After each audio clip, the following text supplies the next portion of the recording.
আসসালামু আলাইকুম প্রিয় viewers, welcome to SAP news. Subscribe করুন এসএপি নিউজকে এবং নতুন খবরাখবর পেতে পাশে ঘন্টার উপরে ক্লিক করুন। মালয়েশিয়ায় পাকিস্তানি ক্যাব ড্রাইভারের খুশিতে এক বাংলাদেশি যুবক আহত হয়েছেন। আহত বাংলাদেশি ও পাকিস্তানি ড্রাইভারের রিপোর্ট লেখা পর্যন্ত নাম জানা যায়নি। কুয়ালালামপুরের সুঙ্গাই বুলুক এলাকায় ৩ মার্চ রোববার দুপুরে এ ঘটনা ঘটে। এ ঘটনায় রোববার দুপুর ১টা বাজে সুঙ্গাই বুলুক জেলা পুলিশ সদর দফতরে মামলা করেন আহত ওই বাংলাদেশি যুবক। Sungai Buloh police super Shafaatun Abu Bakar জানান, ২৩ বছর বয়সী ওই বাংলাদেশি যুবক কর্মক্ষেত্র থেকে বাসায় ফেরার জন্য দুপুর ১২টা ১০ একটি গ্রাব বুকিং দেন। তিনি নির্মাণ কর্মী হিসেবে কাজ করেন। গ্রাব গাড়িটির ড্রাইভার একজন পাকিস্তানি।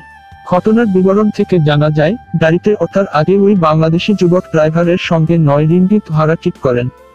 গন্তব্যে পৌঁছানোর পর ড্রাইভারকে ২০ রিঙ্গিত দিয়ে বাকি অর্থ ফেরত চান বাংলাদেশি যুবক। তবে ড্রাইভার বলে তার কাছে ভাঙতি নেই।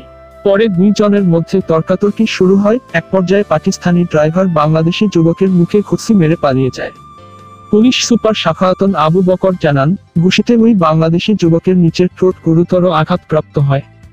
তাকে হাসপাতালে নিয়ে যাওয়া হয়, পরে ঠোঁটে ৬টি সেলাই করতে হয়েছে।